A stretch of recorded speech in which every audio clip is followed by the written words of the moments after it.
The Geneva Convention gave prisoners of war better treatment than the Soviet Union gave its own workers. That sentence sounds like an absurd irony. But when we compare, point by point, the Geneva Convention's protection standards for prisoners of war against the actual treatment of ordinary Soviet citizens within their own country, we discover a deeply ironic reality. The humanitarian guarantees that the international community provided to captured enemy soldiers were often superior to the basic survival rights that a self-proclaimed workers' state superpower granted its own citizens. The core spirit of the Geneva Convention is to establish a set of baseline humanitarian rules in times of war. This convention did not emerge from nowhere. It was a civilizational consensus forged at the cost of tens of millions of corpses after humanity had endured the brutal baptism of 2 world wars. It clearly stipulates, prisoners of war must receive food sufficient to maintain health, accommodation, meeting hygiene standards, necessary medical care, and shall be protected from violence, intimidation, and insults. They have the right to correspond with their families. Their personal dignity shall be respected. These provisions, though simple, perhaps even taken for granted today, represented, at the time of their last major revision in 1949, the minimum consensus that human civilization could reach amidst the ruins of war. The overwhelming majority of countries on Earth signed and recognized these terms. Yet across the vast lands of the Soviet Union, the daily lives of many ordinary citizens consistently failed to meet these minimum standards, standards that the world had designed for prisoners of war. Let us compare, point by point, what life looked like for a Soviet citizen in their own motherland versus a captured enemy soldier in a POW camp. The comparison itself raises a deeply troubling question. Why did international law grant protections to enemies that a regime, claiming to represent the interests of the working people, could not provide to its own workers? First, food. The Geneva Convention clearly stipulates that the food rations of prisoners of war must be sufficient in quantity, quality, and variety to maintain good health. If prisoners perform labor, they shall receive additional food supplements. Yet, on Soviet collective farms, peasants who had labored an entire year saw their harvests forcibly seized by armed requisition squads, not purchased, but confiscated. The squads collected grain according to quotas calculated in Moscow offices, utterly disconnected from reality on the ground.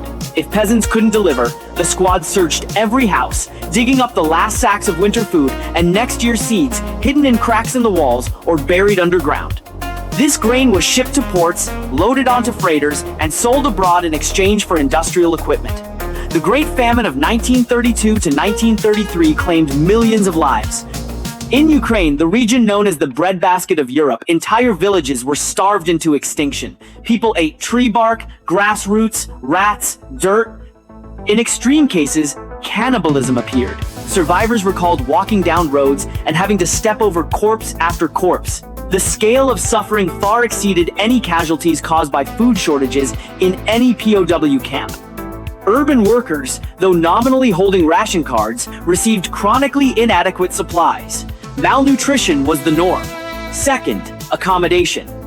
The Geneva Convention stipulates that the accommodation of prisoners of war shall be equal to that of the detaining power's own troops, meaning basic standards of space, ventilation, heating, and sanitation must be guaranteed. Yet Soviet urban workers and their families were crammed into tiny communal apartments, the famous kommunalka, where several families shared one kitchen, one toilet, one corridor. Per capita living space was often less than 5 square meters. Multiple generations squeezed into a single room, grandparents, parents, and children sleeping on the same floor, with fabric curtains dividing up so-called private space. The queue for the toilet in the morning was as long as the queue for the stove in the evening. Neighbors fought constantly, driven to the edge by the total absence of space and privacy. Informing on and spying on each other became a routine part of daily life. The overcrowding and sanitary conditions fell far below the Geneva Convention standards for POW living quarters. Third, labor. The Geneva Convention stipulates that prisoners of war shall not work more than 8 hours a day and shall have at least 24 consecutive hours of rest each week.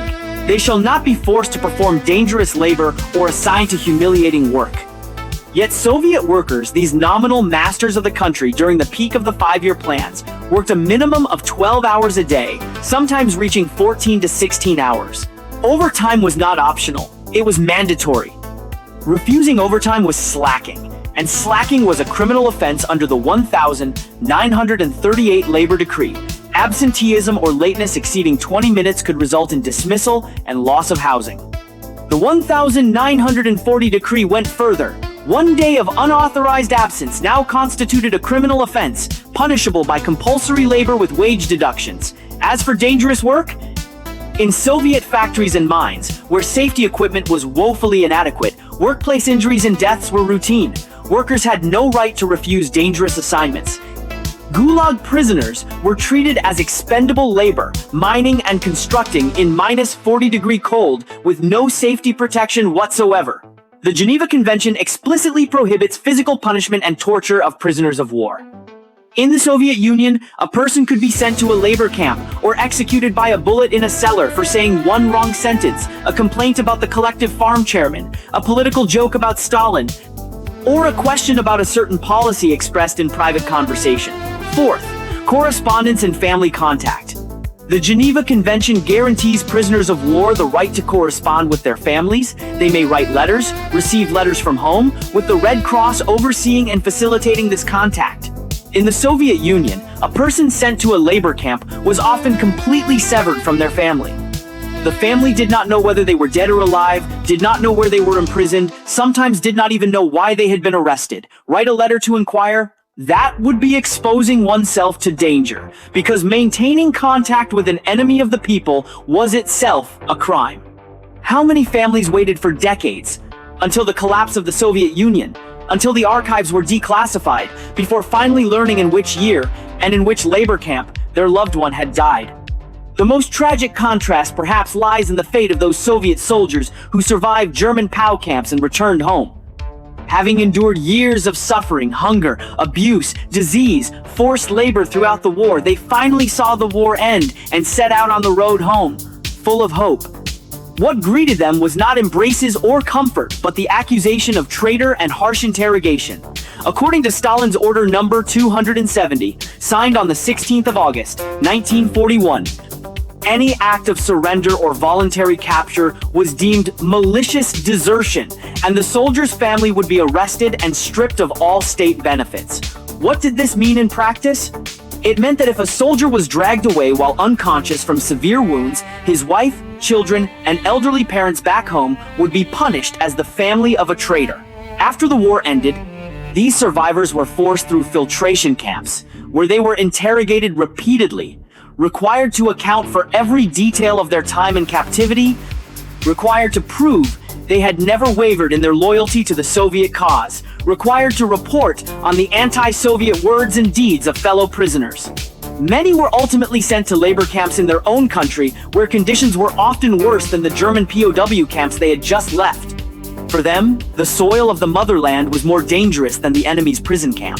They had survived Hitler's barbed wire but could not escape Stalin's. Of course, we need to offer a necessary clarification. What we are comparing here is the standard of the Geneva Convention against the actual conditions within the Soviet Union.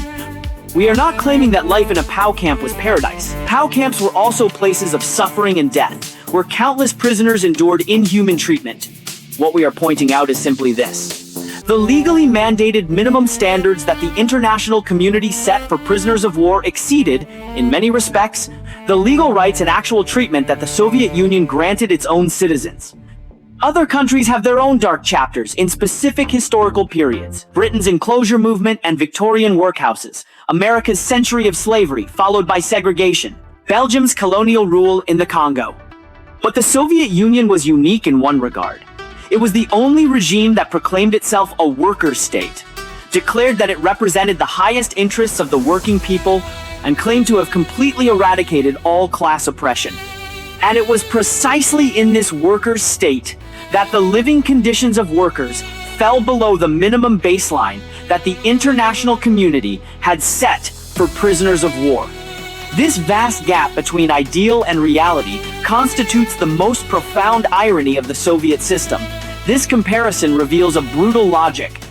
Under that highly politicized system, an individual's value was not defined by their intrinsic human dignity, but by their utility and loyalty to the state. A captured enemy soldier, as a humanitarian symbol protected by international convention, had living conditions that mattered for the state's international image and post-war exchange interests, your country needed to show the world it was complying with the convention. Your country needed you to trade for its own prisoners. While a suspicious element or class enemy within the country was seen as a burden to be eliminated or a resource to be extracted, you had no diplomatic value, no exchange value, only your labor to be consumed, or your example to be used to terrorize others. When power is unchecked and ideology is placed above humanity, the gap between humanitarianism displayed abroad and dictatorship practiced at home becomes an absurd and cruel chasm. Therefore, the true measure of a society's civilization may not lie in how it treats guests from afar or captured enemies, that is its diplomatic face, the posture it displays to the world. Rather, it lies in how it treats every ordinary person living within its borders, especially those who hold no power, possess no resources, and cannot speak for themselves. The Geneva Convention set a baseline for the survival of prisoners of war, a red line that must not be crossed even in the extreme conditions of war. Many Soviet policies left vast numbers of its own citizens struggling below that red line for decades. This history reminds us, any grand ideal, any stirring doctrine, any glorious slogan, if it cannot ultimately be realized in the form of respect and protection for every concrete, flesh and blood, feeling individual life, then all the beauty it proclaims will lose its true weight.